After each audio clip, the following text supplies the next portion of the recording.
हजूर गौसे पाक सैयदना अब्दुल कादिर जिलानी रहमतुल्लाह से रवायत है, आप फरमाते हैं पीर को की शर्त है कि वो अकीदा उसका ठीक हो, अमल ठीक हो, उसके बाद उसके अखलाक का कमाल है कि उसकी बीवी भी उसकी मुरीद हो।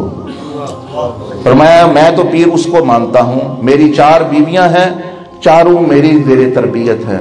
हुज़ूर अलैहि सलाम की 9 अज़वाजे मुतहरात थीं, वो आप ही से तरबियत हासिल करती थी। वो उनको वही कुछ नज़र आता था जो मिंबर पर मस्जिद नबवी में नज़र आता। पूछा भी अम्मा आयशा ने कि या रसूलुल्लाह सल्लल्लाहु अलैहि वसल्लम, बंदे पूछते हैं, सहाबा आते हैं, वो पूछते हैं घर के मसाइल, घर में क्या करते हैं, तो क्या आप फरमाते हैं घर की बातें ना बताऊं? फरमाया आयशा, जिस तरह दिन की रोशनी में जो मैं करता हूँ बताया जाता है, रात के अंधेरे में जो देखती हो वो भी बता दिया करो। मेरा जो है वो रात दिन एक है।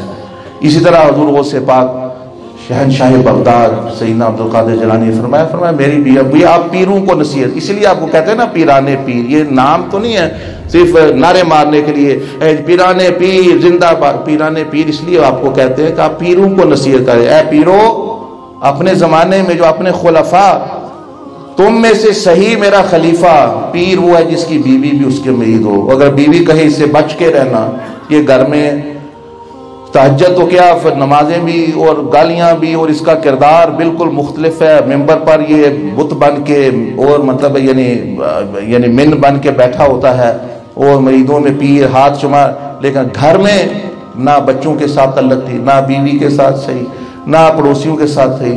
तो फरमाया कि ये पीरी शीरी के काबिल नहीं है जो बंदा अपने अहल व याल की तरबियत नहीं कर सकता, जो बंदा बीवी उसको जानती है। हुज़ूर अलैहि सलाम ने फरमाया खैरुकुम, फरमाया तुम में से बेहतर बंदा वही है कि जो अपने अहल यानी अपने करीबी लोग